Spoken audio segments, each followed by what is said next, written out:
자, 제가 드린 말씀 뭐냐.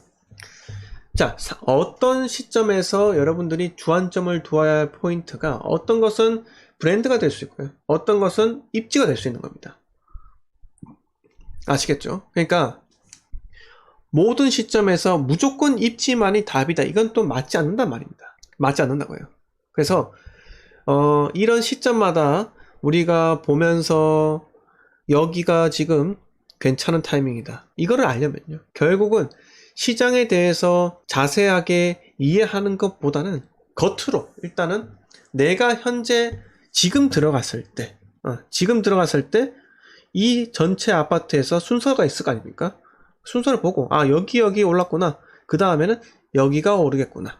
이렇게 들어가는 것도 괜찮다 이겁니다. 그래서 저는 우리 톡방에 있는 계신 분들께 가급적이면 전국을 이야기 드리려고 노력을 합니다.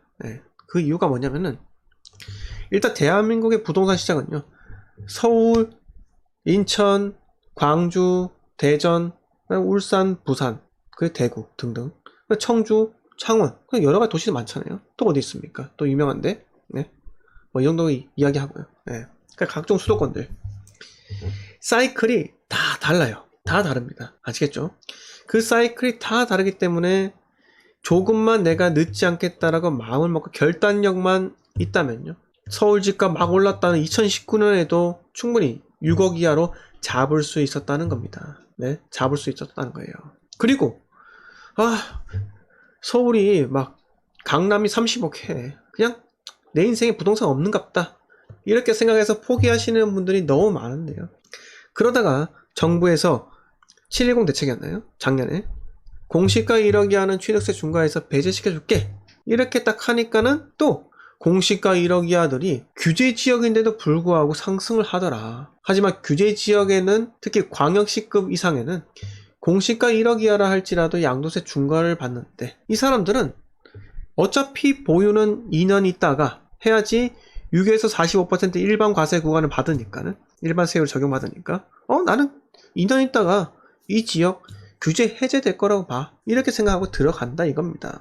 그리고 법인 같은 경우는 분명히 종부세 3%, 규제 지역 같은 경우는 2주택인가요? 2주택부터 4%인가요? 하여튼 그렇게 규제를 때려놨더만 꼭 법인 갖고도 이렇게 미친듯이 들어가는 사람들이 많더라. 왜 이렇게 많을까요? 자, 제가 제일 좋아하는 말이 있는데요. 사람은 영리합니다. 영리하는데 인간은 시장에 순응하는 동물이 맞습니다. 여러분들, 인간은 환경에 순응을 하는데 정말 빠르게 적응을 하는 동물이에요. 저는 인간은 시장에 완벽히 순응하는 동물이다 라는 말을 정말 좋아해요. 어떻게든 간에 규제는 사람의 머리 결단력보다 한 박자 느리단 말이에요. 느리기 때문에 반드시 우리가 어떤 정부의 규제 하에서도 투자 포인트는 있다는 겁니다. 그걸 알아두셔야 한다는 거예요. 자, 롤렉스 이야기 하다가 이렇게 많이 한 25분 가까이 떠들었는데요. 자, 은행권 갈아타기 플랫폼 신용대출로 한정, 이렇게 이야기를 한다고 합니다. 기존 대출금리는 고객 신용정보 빅테크와 공유하지 않을 것, 이렇게 하면서 이게 지금 금융당국이 오는 10월 출범을 목표로 준비해온 대환대출 플랫폼이 차질을 빚을 것이라는 우려가 나온다, 이렇게 합니다. 이게 무슨 말인가 한번 읽어드리면요. 자, 23일 금융위원회에서 시중은행의 부행장급 임원을 모아서 화상 간담회를 열고 대환대출 플랫폼에 대한 의견을 들었는데요. 은행권 금융소비자가 볼 수 있는 대출 상품을 신용대출로 한정해야 한다, 이렇게 요청을 했는데, 이 대환대출 플랫폼은 금융당국이 신용대출뿐만 아니라 주택담보대출 등 모든 대출을 금융앱에서 한눈에 비교하고 갈아탈 수 있게 하자는 취지로 추진 중인 플랫폼인데, 이거를 시중은행에서 반대라는 거죠. 반대. 그냥 신용대출만 하자, 뭐하러 주담대까지 하느냐, 이렇게 이야기를 했는데, 자, 신용대출은 지금 앱 같은 거 보면은 한눈에 비교할 수 있어요. 어디가 더 싼지. 근데 주택담보대출은요, 그때마다 뭔가 가산금리도 다르고 뭔가 하기 때문에 은행마다 꽤 차이가 나는 것 같아요. 아니, 어떤 은행에서는 그 주거래 계좌 있잖아요. 그 계좌로 50만 원 이상 급여가 찍힐지 급여라 해가지고 찍힌다면은 0.1% 할인해 주는 데는 있습니다. 하지만 어떤 데는 그런 것들은 암암리에 해주기도 하죠. 네. 그러니까 이 은행 있죠, 은행. 제가 드리고 싶은 말씀은 이런 은행이 매우 폐쇄적이라는 겁니다. 폐쇄적인 정보로만 여러분들께 제공을 해야지 그들이 돈을 벌 수 있기 때문입니다. 아시겠죠? 금융이 돈을 버는 것은요, 금융 용어가 왜 어려운 줄 아십니까? 그거 뜯어보면은 어려운 거 하나도 없어요. 예, 하나도 없습니다. 회사채 이런 거 어렵지 않습니까? 그런데 뜯어서 열어서 보면은 그거 어려운 게 하나도 없어요. 그냥 어렵게 만들어서 여러분들이 은행원들 함부로 대하면 안 되겠구나. 네, 이렇게 생각이 들게끔 만들기 위해서입니다. 오늘 목이 좀 타네요. 자, 그래서 이 대출도요, 그냥 누가 추천해줬다고 한 군데만 알아보는 게 아니라 대출 상담사가 시중에 엄청나게 많잖아요. 특히 중개사들 통해서 농협, 새마을금고, 우리은행, 하나은행, 신한은행 전부 다 수협이든 전부 다 여러분들 달라고 하세요. 대출 받으실 때 금리 다 받으시고요. 나 몇 월 며칠에 대출을 할 건데 이만큼 할 건데 금리 다 달라.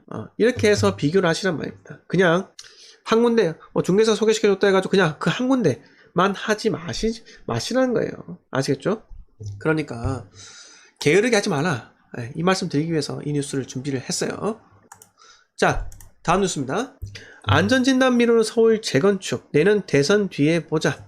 자, 탈락 불안감에 자체 보류, 재건축 단지들 이번 정부서 안전진단 통과 안 될 게 뻔해. 목동 노원 송파서 잇따라 연기.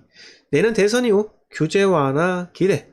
아파트 공급 절벽 더 심화될 것이라고 합니다. 자, 지금 현 정권에서는 이 재건축 갖고 말이 통하지가 않기 때문에, 자, 이 화면에 보시다시피 목동 7단지 신월 시형 상계주공 3, 6, 하계 장미 풍남 미성 등 이렇게 오래된 아파트가 재건축 안전진단을 보류하겠다고 했답니다. 보류하겠다고 해요. 배째라, 안 한다.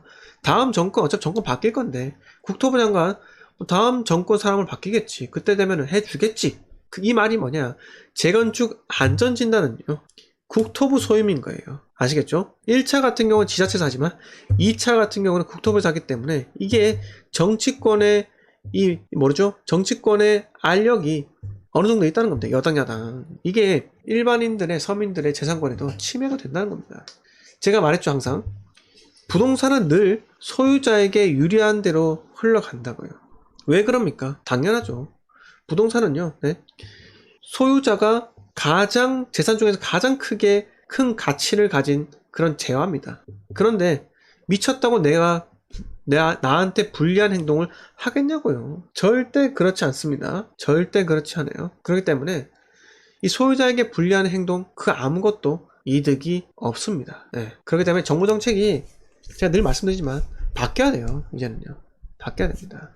이게 참 아까 말씀드렸다시피 완화 쪽으로만 가야지 뭔가 집값이 안정화될 건데, 완화로 가지 않는다면 입주 물량이 없는 곳은 계속 치솟을 수밖에 없는 겁니다. 그래서 이 말씀 한번 드리고요. 자, 뉴스를 제가 이렇게 준비한 거는 마치고